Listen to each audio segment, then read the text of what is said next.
Yo, what's up, guys? Pragyan here, currently a second year MBBS student at AIMS New Delhi, and welcome back to the channel. तो यार आज की video में हम बात करेंगे about the most efficient method of studying the physics NCERT. तो चलो बिना टाइम वेस्ट करे let's start.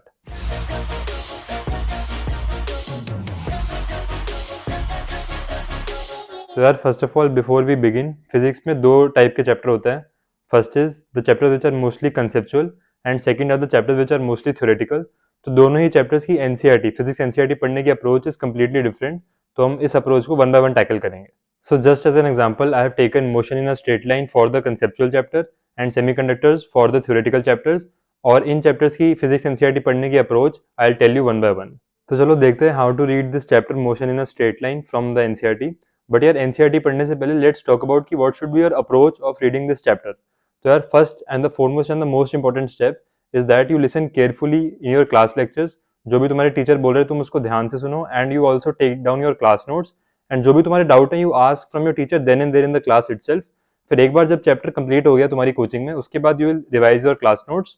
After that you will solve around 200 to 250 questions of the same chapter, and yeah, you can solve these questions from any reference book, but I would suggest कि first of all you solve these questions from your coaching material, but still if you need more questions then you can move on to solving questions from the reference books, and उसके बाद यार you will come and read the NCERT। तो देखो यार, हम सबसे पहले NCERT physics इसलिए नहीं पढ़ रहे हैं क्योंकि what I feel is that physics NCERT में जो कंसेप्ट उनको इतने अच्छे से नहीं समझाया गया है। सो यार if you want to understand what is given in the NCERT, उसके लिए you should have a basic knowledge of the topic. तो उसके लिए first of all we have to read the class notes, उसके बाद only we can read the NCERT. Now before coming on to the NCERT, पहले बात कर लेते हैं कि for a conceptual chapter like motion in a straight line, वो तुम्हें कितनी बार पढ़ना चाहिए। तो आई वुड सजेस्ट कि एटलीस्ट 2 टाइम्स तुम्हें ऐसे चैप्टर्स पढ़ने पड़ेंगे फ्रॉम द एनसीईआरटी। तो यार when you are reading the chapter for the first time from the physics NCERT, तो यार from the first word to the last word तुम्हें लाइन बाय लाइन पूरी एनसीईआरटी पढ़नी है। तो चलो अब बात कर लेते हैं कि how to read a chapter from the NCERT when you are reading it for the second time. तो here is a chapter motion in a straight line. तो यार फर्स्ट ऑफ ऑल हमारे सामने आता है इंट्रोडक्शन। तो यार क्योंकि तुमने एक बार ये चैप्टर पूरा पढ़ लिया है A to Z, तो इंट्रोडक्शन भी तुमने रीड कर लिया है एक बार, एंड आई वुड से कि दैट इज़ इनफ, क्योंकि इंट्रोडक्शन में ज़्यादा कुछ इंपॉर्टेंट दिया नहीं होता है। तो when you are reading it for the second time, तो इंट्रोडक्शन को तुम लीव कर सकते हो फॉर सेविंग योर टाइम। तो चलो अब आते हैं टू द मेन कंटेंट। तो इसमें तुमको क्या क्या रीड करना है। तो यार फर्स्ट ऑफ ऑल जैसे ये तुम्हें फार्मूला दे रखा है, तो तुम्हें ये अच्छे से रीड करना है और लर्न भी करना है। And then again if you are given a graph है, तो तुम्हें ग्राफ अच्छे से पढ़ना है और जो उसके नीचे जो टेक्स्ट लिखा है वो अच्छे से रीड करना है। फिर टेबल्स तुम्हें रीड करनी है। देन जो भी जैसे ये टेक्स्ट जो हाईलाइटेड दे रखा है, ये वाला, जो हाईलाइटेड टेक्स्ट है जो बोल्ड में दे रखा है, वो तुमको अच्छे से रीड करना है और उसको याद रखना है। देन एग्जाम्पल्स तुम्हें सारे अच्छे से रीड करने हैं और उनको खुद से भी सॉल्व करके देखना है एक बार, क्योंकि examples can be directly asked in the NEET exam the way they are given in the NCERT. तो एग्जाम्पल्स तुमको अच्छे से देखने हैं। फिर अगेन जैसे हाईलाइट कर रखा है, तो हाईलाइटेड टेक्स्ट तुम्हें अच्छे से रीड करना है। अगेन फार्मूला रीड करना है, फार्मूला। फिर ये जो ग्राफ्स दे रखे हैं, ये ग्राफ्स डायरेक्टली उठ के नीट एग्जाम में आ सकते हैं, तो तुम्हें ग्राफ्स अच्छे से रीड करने हैं और लर्न करने हैं, और ग्राफ के नीचे का टेक्स्ट रीड करना है। फिर जैसे ये पॉइंट्स दे रखे हैं, तो तुम्हें पॉइंट्स भी रीड करने हैं अच्छे से। फिर अगेन ये बोल्ड में जो टेक्स्ट दे रखा है, ये अच्छे से रीड करना है। अगेन ग्राफ्स आ गए, फिर ग्राफ्स भी अच्छे से पढ़ने हैं। अगेन ग्राफ, ये जो बोल्ड में टेक्स्ट दिए ये अच्छे से रीड करना है और उसको लर्न भी करना है। फिर ये जो डेरिवेशन दे रखी हैं, तो यार तुम उनको भी एक बार देख सकते हो, बिकॉज यार this derivation will help you both in your boards as well as in your NEET. तो तुम्हें डेरिवेशन एक बार अच्छे से देख लेनी है, ऑल्दो काफ़ी सिंपल डेरिवेशन है, फिर भी you have to see it. Formula आ गया, फार्मूला तुम्हें सारे देखने हैं। अगेन एग्जाम्पल रीड करना है। फिर एग्जाम्पल में जो डेरिवेशन करी है वो भी तुम्हें अच्छे से पढ़नी है। फिर अगेन एग्जाम्पल आ गया, वो देखना है। देन एक ही क्वेश्चन को सॉल्व करने के इन्होंने 2 मेथड बताए हैं यहाँ पे, तो तुम्हें दोनों मेथड अच्छे से देखने हैं, and you can use the same trick and the same 2 different methods in your actual exam to save your time. Again example आ गया, तो इसको अच्छे से रीड करना है। फिर graphs you have to read properly, example, table.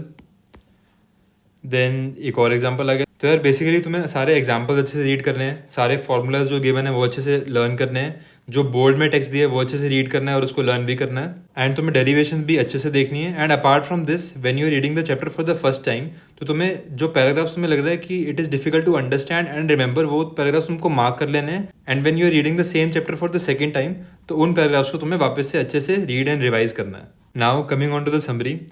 तो guys as you all know कि यार नीट में स्टेटमेंट बेस्ड क्वेश्चंस और असर्शन रीजन क्वेश्चंस का अमाउंट इंक्रीज हो गया है। तो यार समरी की एक एक लाइन पढ़ना, सारे पॉइंट्स पढ़ना, and even the points to ponder भी पढ़ना इज़ रियली इंपॉर्टेंट। जो भी ये सारे पॉइंट्स है, तो मैं एक एक पॉइंट एक एक वर्ड अच्छे से पढ़ना है और उनको याद रखना है, क्योंकि यार the same statement can come in your exam also. यार तुम ये टेबल भी देख सकते हो for the dimensions and the unit of that thing, क्योंकि ऐसे यूनिट बेस्ड क्वेश्चन भी आ जाते हैं। And sometimes you can use the elimination method as well to solve a particular question just by units and dimension, तो तुम ये भी देख सकते हो।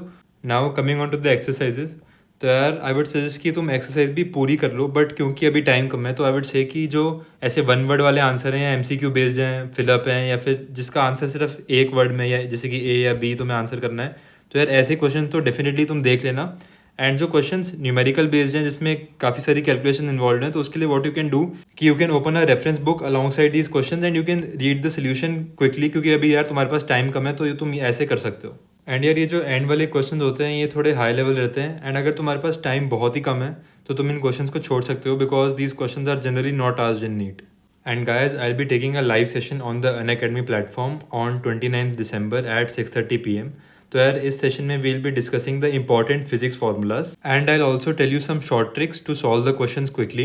एंड यार क्योंकि this is a live session, तो you can ask all your doubts then and there itself, and I will try my best to clear all of them. I will put the session link in the description. Hope to see you all there. तो चलो अब बात करते हैं कि how to approach a theoretical chapter of physics.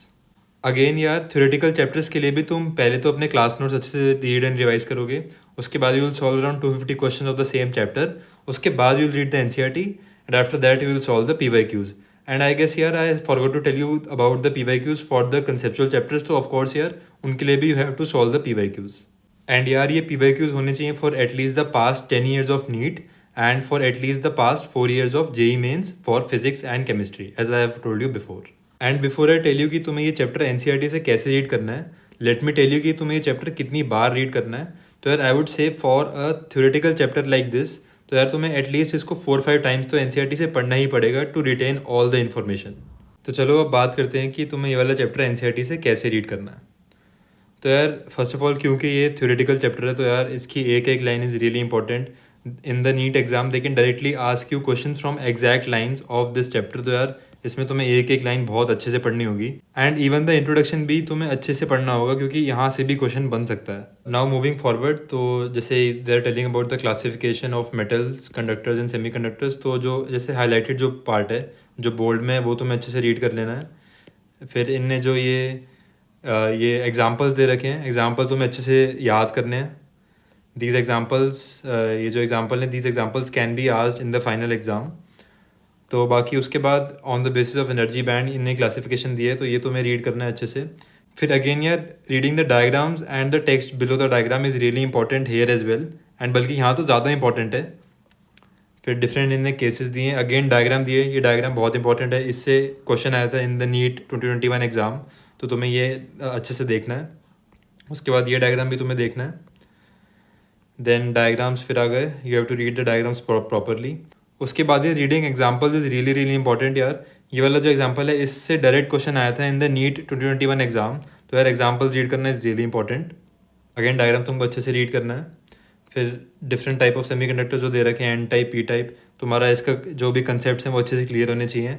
Again diagram आ गया, diagram example अच्छे से रीड करना है। ये जो वैल्यूज़ हैं, मतलब यार वो ना एग्जाम्पल की वैल्यूज़ भी चेंज नहीं करते नीट एग्जाम में, तो मतलब आई वुड नॉट से कि तुम वैल्यूज़ याद कर लो, बट एग्जाम्पल जो है ना यार वो एक बार अच्छे से रीड कर लेना, जो भी उन्होंने सोल्यूशन दिए वो अच्छे से रीड कर लेना, क्योंकि वो कई बार बिल्कुल एग्जैक्ट क्वेश्चन दे देते हैं नीट एग्जाम में। And now moving forward, again diagram यहाँ पे आ गया, तो तुम्हें डायग्राम देखना है।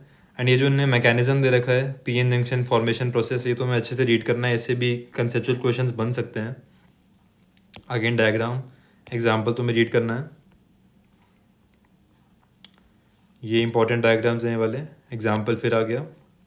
तो इनने जैसे यहाँ पे एक ये फार्मूला भी दे रखा है, तो तुम्हें फार्मूलाज तो डेफिनेटली रीड करना ही है।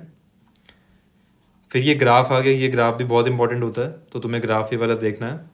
फिर again P N junction diode as a rectifier, जो उसके डिफरेंट केस बनते हैं, full wave rectifier, half wave rectifier, उसके जो डिफरेंट केस हैं वो तुमको अच्छे से रीड करने हैं और समझने हैं। एंड यार इस चैप्टर से लॉजिक गेट्स के क्वेश्चन भी आते हैं, and solving those question is really easy, तो एक बार तुम उस कंसेप्ट को भी अच्छे से देख लेना एक बार। Apart from all this, when you are reading the chapter for the first time, तो जो पैराग्राफ्स तुमको डिफिकल्ट लग रहे हैं समझने में या फिर याद करने में, वो तुमको मार्क कर लेने हैं। And when you are reading it for the subsequent time, let's say second time या थर्ड टाइम, उन पैराग्राफ्स को रीड करते time you have to put more emphasis and you have to revise them multiple times, compare to the other things. Now coming on to the summary, तो यार क्योंकि ये एक theoretical chapter है तो यार इसमें समरी का एक एक point is really really important. तो तुम्हें समरी के सारे पॉइंट अच्छे से पढ़ने हैं वर्ड बाय वर्ड, क्योंकि यार they can ask direct question from these lines in a statement based question या फिर इन असर्शन रीजन क्वेश्चन। तो तुम्हें ये जो पॉइंट्स है समरी के बहुत अच्छे से रीड करने हैं और रिवाइज करने हैं। Along with this you also have to read the points to ponder, ये भी काफ़ी इंपॉर्टेंट हो जाते हैं। Now coming on to the exercises, तो यार इस चैप्टर की एक्सरसाइज तो छोटी सी है, तो यार तुम्हें इसको पूरा कर सकते हो आराम से। बाकी जैसे ये ट्रू फॉल्स वाला क्वेश्चन हो गया, इसको तुम अच्छे से देख लेना एक बार, क्योंकि डायरेक्ट स्टेटमेंट बेस्ड क्वेश्चन इससे आ सकता है। देन अगेन जो ये जो क्वेश्चन है तो मैं अच्छे से सॉल्व करने है। जो ऑर्डर होता है गैप का, P N junction diode gap का, कार्बन सिलिकॉन जर्मेनियम में, इससे काफ़ी क्वेश्चन बनते हैं। तो तुम इसको अच्छे से याद कर लेना ऑर्डर को, और मतलब याद भी क्या ही करना है, इसका एक लॉजिक होता है, उससे you can easily understand this. बाकी अगेन यार ये तो MCQ क्वेश्चन ही दे दिए इसने, तो यार ये तुमको अच्छे से देखना है इन MCQ क्वेश्चंस को। So guys that's it for the video, I hope it was helpful. Meet you in the live session, signing off, bye bye.